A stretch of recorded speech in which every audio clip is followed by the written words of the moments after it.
Welcome back, everyone. I'm Jason and you're watching Jason Jensen Trains. In today's episode, we're going to be building a new kit. Once again, I have teamed up with Carolinacraftsmankits, and together we have designed a kit called Sellios Tool and Die.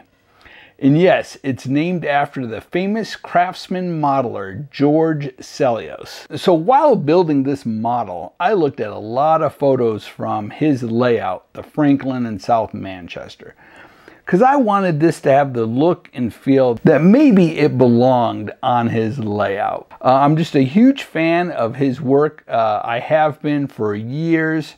So it was a real pleasure to study all of the photos that I have and even magazines that I have to create this kit. Now, all of the detailed castings on this are from rustyrail.com. And you can see how I painted those in my last video called Painting Details. Now, when you purchase this kit, you'll get 2 structures, a vehicle, and 37 castings. It's just an incredible kit. All right, well, we have a lot to do today, so let's get to it.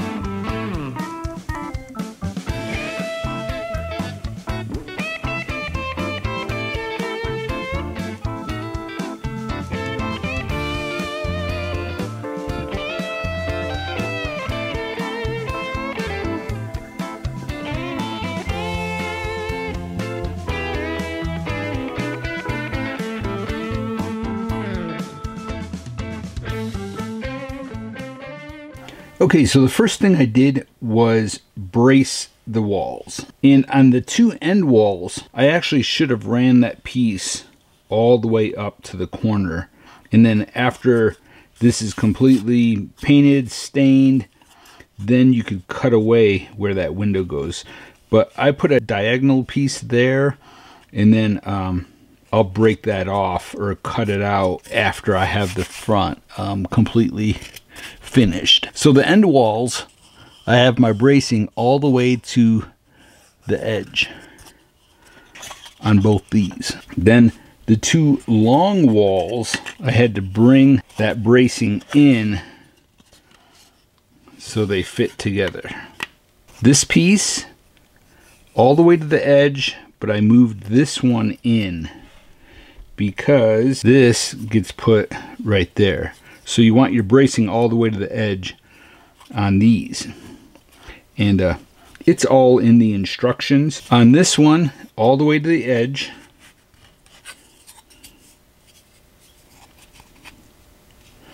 Because you have that. I can't balance them all, I don't think. We'll try. And that goes there. So you get the idea.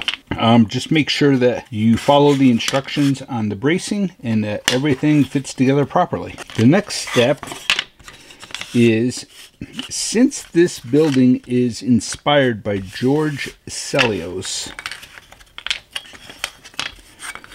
we are going to add nail holes to the outside of these walls. And we're going to use this tool right here, a pounce wheel. Now for these walls, we're going to put the nail holes every 1/2 inch. And then we'll put the top. We just line up our ruler on the marks and roll this tool, the little wheel, and it makes all the little dots. Okay, on these 2 little walls, I put nail holes on the 2 edges and then right down the center. This wall was a little tricky because it is 4 1/4.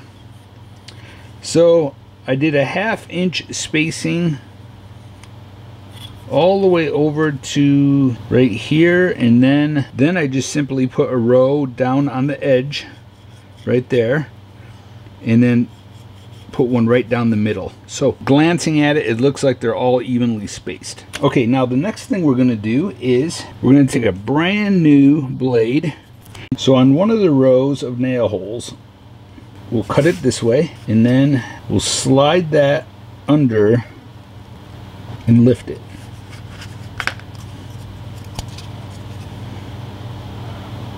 Okay, so I'm going to go through and actually lift a bunch of boards on the entire structure.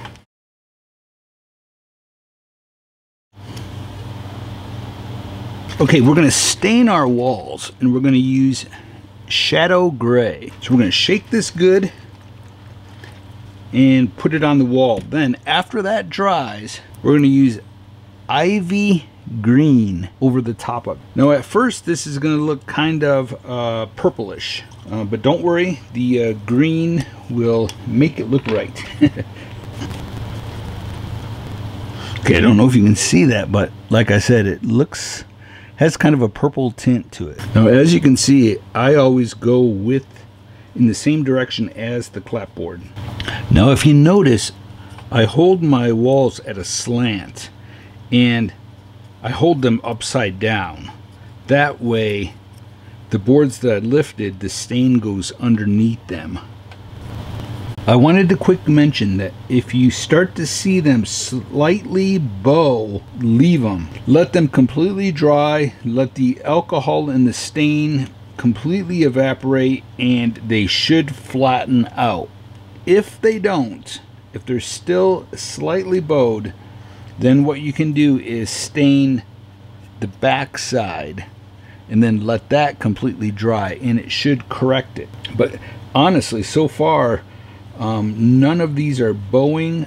That's what I love about using this stain. It's not water-based.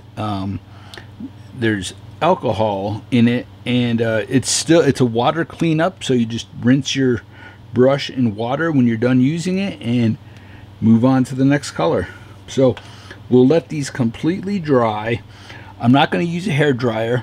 I'm just going to let them dry naturally, and it'll take a little while, and then we'll come back and we'll put green over the top of it. Okay, our shadow gray stain is dry.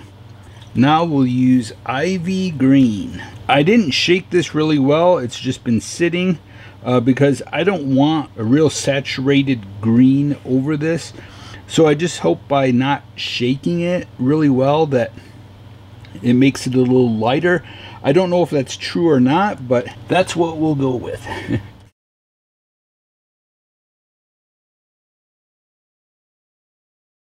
Okay, now we're going to take the color fawn, and we're going to do some dry brushing over the walls, just very lightly, especially over those raised boards.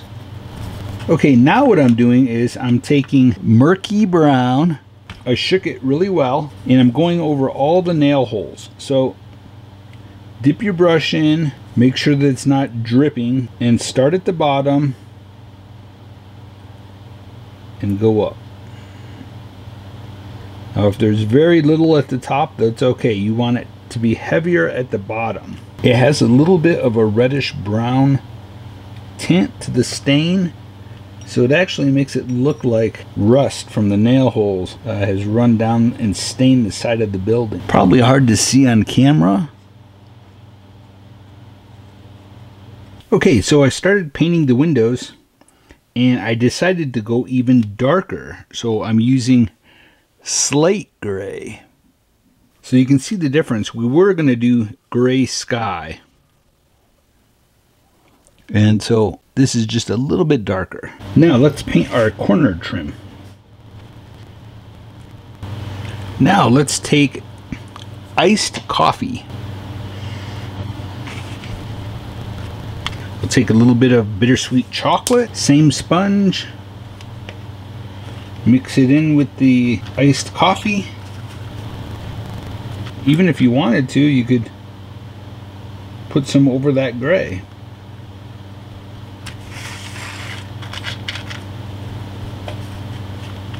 So I'm test fitting all my windows, and some of them fit perfectly and some of them are super tight. So I'm taking a file and just filing the edges. I'll try to work on that so that you don't have that problem at home, but it's always good to have files at your workbench. So after test fitting the windows, I decided that the window frames were a little too bright, so I'm taking murky brown and staining the windows. And it really just dirties them up and ages them. So you can use this stain over the top of acrylic, but as you can see, I'm doing one quick pass. If you start to scrub on it, the alcohol will start to eat away at the acrylic paint. And since we dirtied our windows, we need to do the same to our corner trim. Okay, so this is where we're at so far. I glued all my windows in and got all the walls assembled. You can see I cracked some of the windows by just simply taking my X-Acto knife on the inside and drawing lines on it so it looks like they're cracked and broken. And then I took some paint on the inside. It's called dust. Okay, now we'll move on to putting the roof on. So in the kit, everything is pre-cut, but what we need to do is paint the underside gray to match our trim for the overhang. I did want to show you quick some of my bracing, and I'll show you from the bottom first.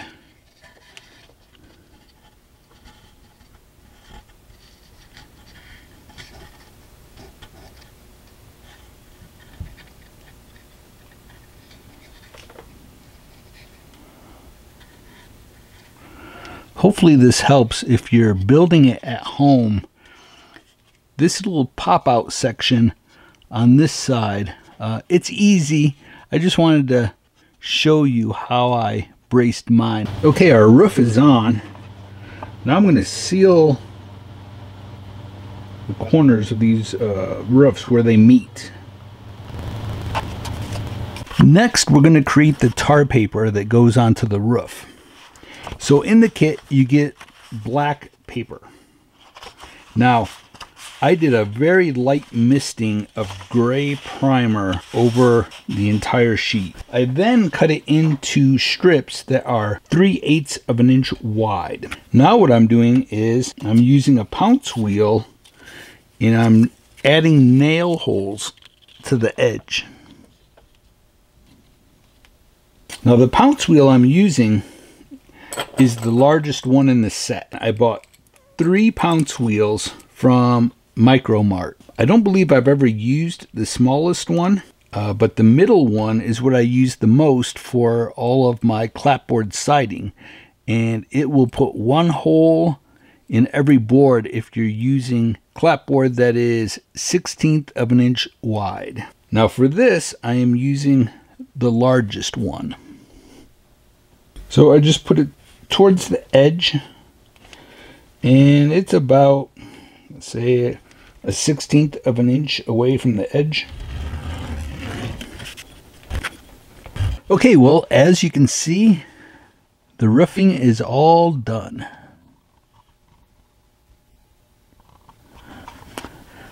And I've also started putting some detail castings on it.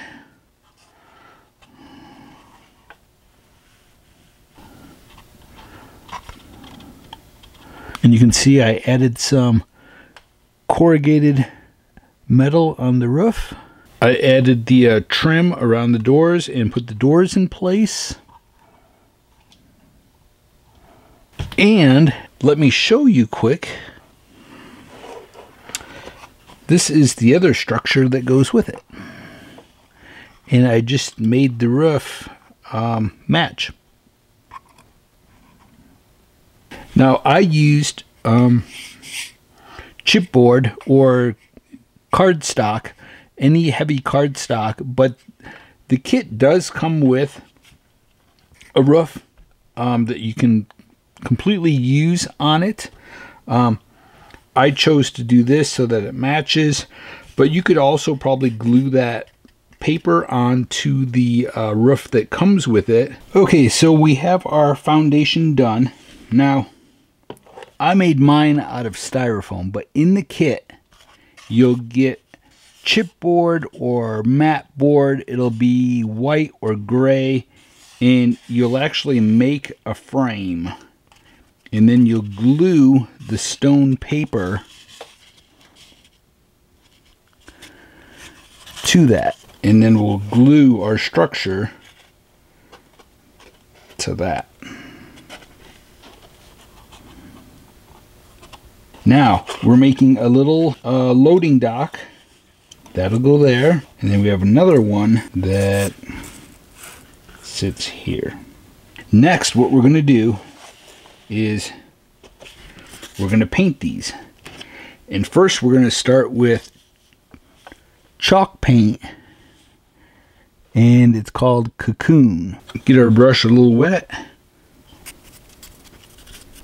Now I did take my knife, or my blade, sorry, and put some cracks in it. Just getting my brush wet again. Okay, so the rafter tails are all done. So you can see there's trim, and it goes towards the edge of the roof, so there's a space. Don't know if you can see it, but it doesn't go up against the clapboard siding. It actually hangs on the edge of the roof. You may have noticed I changed the spacing. Before, I just had 2 strips on both sides of the window. I just had a strip here and a strip here. And it just didn't look right. It bothered me. So I peeled them off. I put one down the center and then one on each side.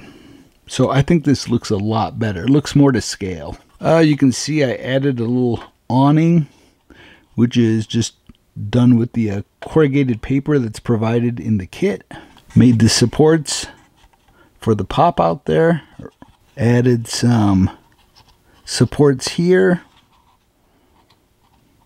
Okay, now we're going to take some slate gray.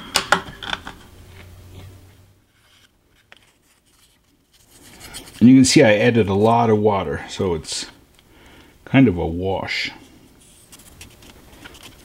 Okay, these are dry.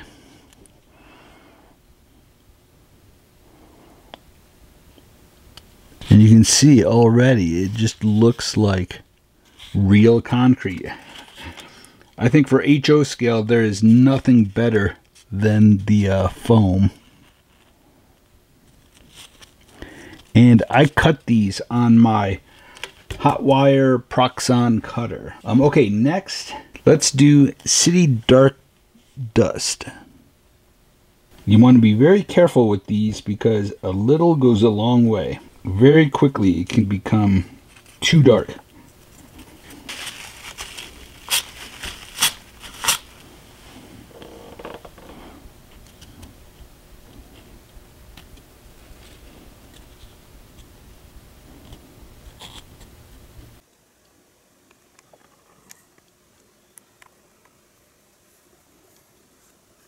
So I did want to mention that in the kit, you'll get these, but it's going to be gator foam, which has, it's styrofoam, but it has a thin sheet of like a cardstock over it, which is fine. You can still carve into it. You can still paint it. Same exact technique. You'll get the same look. So I just wanted to point that out. Next, we're going to build a base, a diorama for the structures to go on. Now, I'm using a 1-inch thick piece of foam, And then I cut some wood that is 1/8 of an inch thick and just used liquid nails and glued it on. You can see I taped it and let it dry overnight. So now we can take our tape off. Put it in.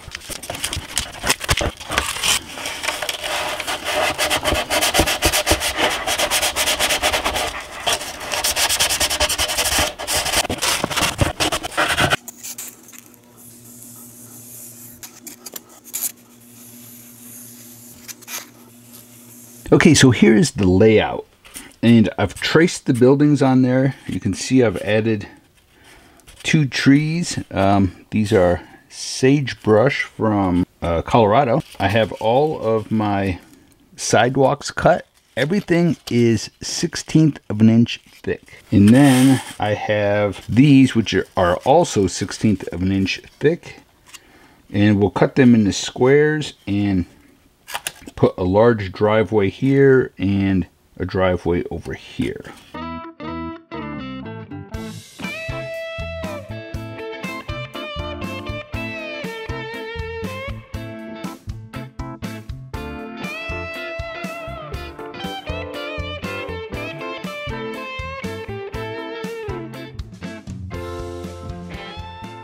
Well, I'm pretty happy with how the concrete turned out.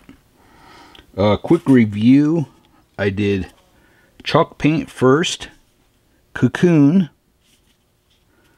I then did a light wash of slate gray. With that wash, I tried to go mainly around the edges of all the little squares. Then after that completely dried, I went into the center of all the squares and did sand.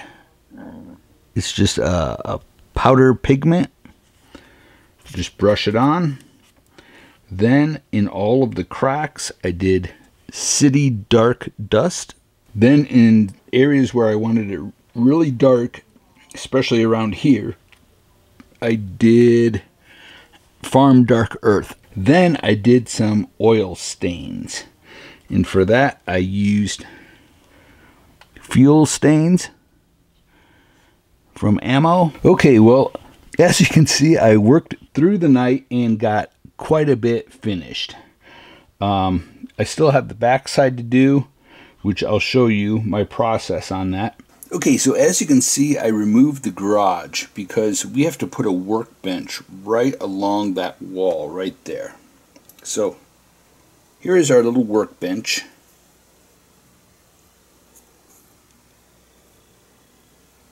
And all I did was I glued 2 little crates under it. It probably should have had 3. I didn't have another one, but so those should come in the kit. If not, you can build little wooden legs. And so now what we're going to do is we're going to glue this. I am gluing everything with liquid nails because I have to ship this diorama and I don't want anything to break off. Okay, so I put some on the back and on the bottom of the crates. Okay, there it is. Now let's get our garage glued in place.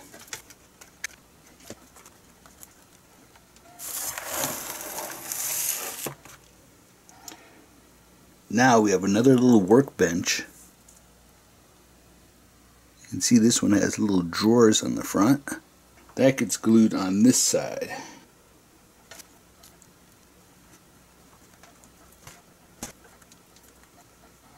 Now we have a barrel, and I'm just trying to find the best side to put that forward.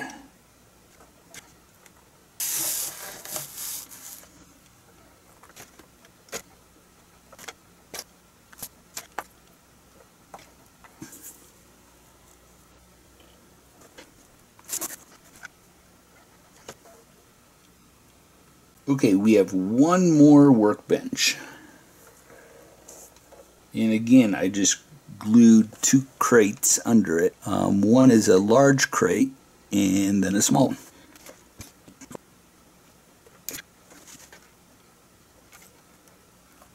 Okay, I almost forgot that above that workbench there is a little shelf.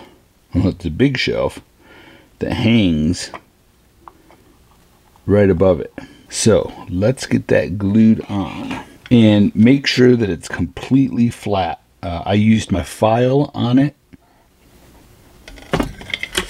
and then we're also going to use some super glue, and I'm just using the Gel Control Loctite. So I just took some Farm Dark Earth and brushed it around the base of some of the castings. Don't go around every single one, but definitely in the corners. And then make some dirty areas, like from foot traffic walking around. And then I definitely went heavier in front of all those workbenches that we put in place. And then up the stairs.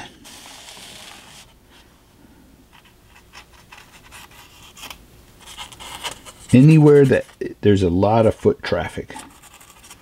So around these castings. Okay, so I want my diorama to be set in the fall. So we're going to add some leaves. I have some ground up leaves from Real Leaves. And these are actually probably from 2-3 years ago. So I put some in the lid for easy access, and then we have some leaves from Ammo.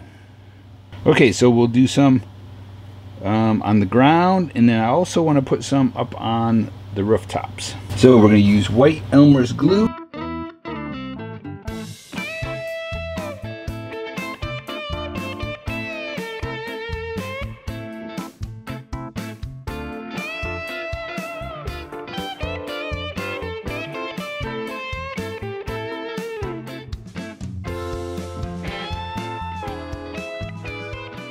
I'm specifically trying to get some green. Sorry, I'm being so quiet. Very delicate. Now after it completely dries, if you think it's too bright or not quite the colors that you want, you can go in with a small paintbrush and paint them. So I went ahead and did some more leaves. Okay, next we are going to cover up this white area. We're going to use a dark brown.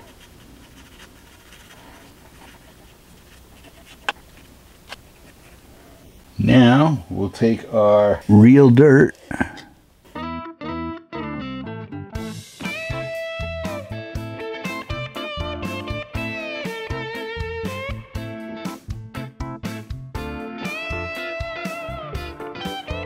Okay, we didn't completely cover it. I just wanted to make sure the edges are completely covered with this fine turf. Okay, we're working fast because acrylic dries pretty quick. So now we're using coarse turf. And then we'll come back in and put some bushes and weeds and branches. Okay, now we're going to glue it down. So I have a fine mist spray bottle, and I'm using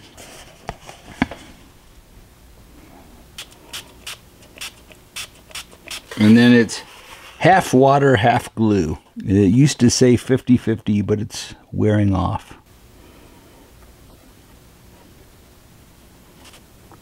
If it beads up on it, just spray it and it all spreads out. Okay, we'll let that dry. Okay, well, the model is finished. As you can see, I made signs in my computer.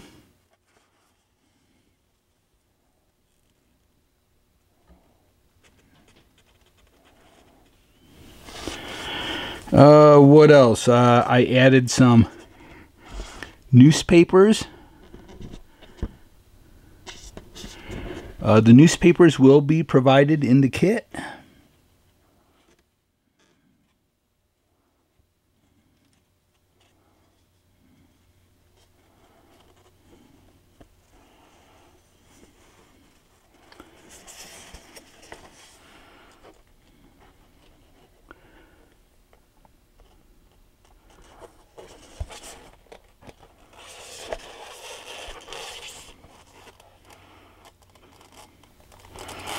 I didn't do much to the back of the kit.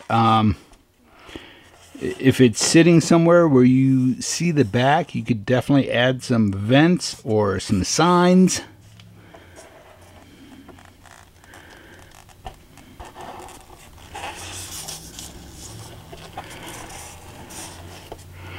Okay, well, let me take the camera off and give you a closer look at this.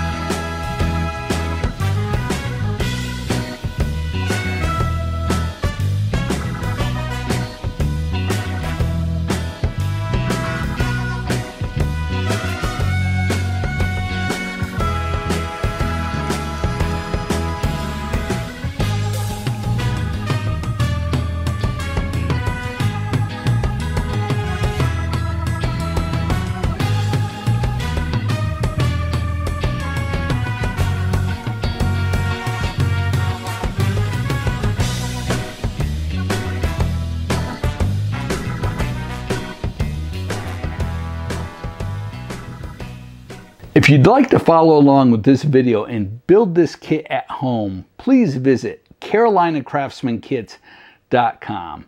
Now keep in mind, this is a limited edition kit. There's only 150 that are going to be made. And again, 2 structures, a vehicle, and 37 castings. For more details and pricing, please visit Carolinacraftsmankits.com. All right, well, thank you so much for watching. I truly appreciate it. And don't forget to like and subscribe to the channel. All right, well, until next time, stay motivated and happy modeling, everyone.